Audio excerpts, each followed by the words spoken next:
2-3 start to the year. How have the team felt with that? It's probably gone a little bit better than maybe predicted.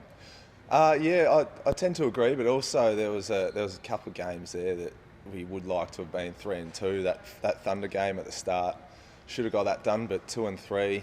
Other teams are about 3-2 as well, so there is plenty of time to turn that around. Well, you talked about 3-2. The next couple of weeks, you've got a couple of teams at 3-2. Is this a big fortnight coming up? Yeah, absolutely. So Melbourne this week, they're going to be pretty solid. The old Jack Purchase used to play for us, and Mason Gaze, Andrew Gaze's son, has just got the green light. So we'll have to be locked in on them, and we need to get that at home, 3-3, before we head on the road, because those teams, as you were saying, 3-2, that's an opportunity to really get ourselves in the positive on the win bracket. Is it about getting consistency in a four-quarter performance? Is that going to be the key? Yeah, that's the thing. Like against Knox on Saturday night, we were really consistent for all 4 quarters. And that was, and we saw the result of that. Where the night before, 24 hours earlier, the inconsistency that you speak about, that's probably what would have cost us that one for sure. How have you found it as a local player? Stewie's talked a lot about trying to give local players a bigger opportunity this year. How have you found that, his focus on that? Yeah, it's been good. Jacob Richards and I are probably the 2 older guys in the group. Got a lot of young guys that we haven't really seen before.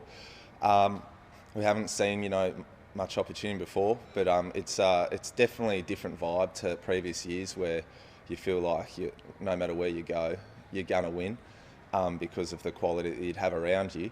But that extra responsibility has definitely been something, that I've liked to have stepped up into as a aspiring leader of the group.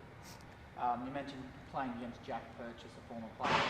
Does Stewie, will he sort of tell you guys to get into him a bit? Do you think, how will he approach that? Absolutely, I reckon. Jack Purchase is he's a very, very hard competitor, as hence why he was recruited for us. So there'll definitely be a little bit of focus on him because Purchase is the sort of guy there'd be nothing more that he would appreciate than getting down here and getting off the chain a little bit. So we'll definitely have to lock into him because he thrives off that sort of motivation, things like that.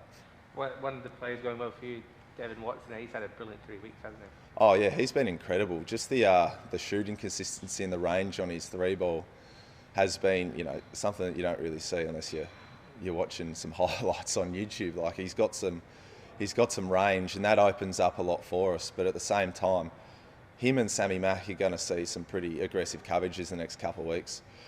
So guys like Richo, Jacob Richards and myself are going to have to step up because they're definitely going to see some pretty hard coverages on the offensive end of the floor from the defence.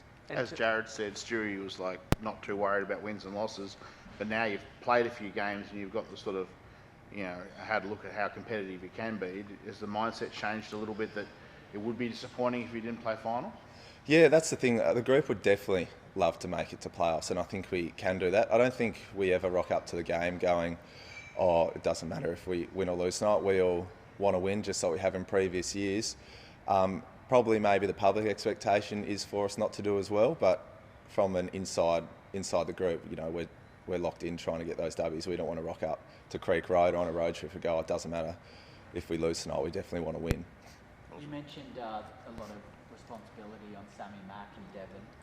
Does Stewie talk about how much it's important for you guys, I guess the younger guys, to step up and not leave everything just to those couple of guys? Yeah, that's the thing.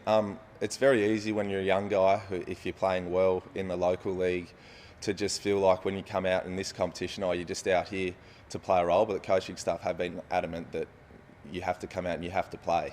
And if the defence doesn't think you're going to play, they're going to sit off you, they're not going to be as attentive, and they're going to throw everything at Sammy, Mack and Devon. So if guys can come out and show they want to step up into that void, it's definitely going to make it a lot easier on those two. On AJ's question, with that mindset focus, how's Stewie been? Does it seem like he's balancing, trying to give the youngsters opportunity and winning? How's he sort of been? Within the group, he's preaching that we're not here to lose and win, but at the same time, obviously, when you've got there's that development focus, there is sort of that trying to juggle minutes for young guys as well as trying to win. I would say that the young guys that step up and play well are going to play. So that's the way it's unfolding at the moment.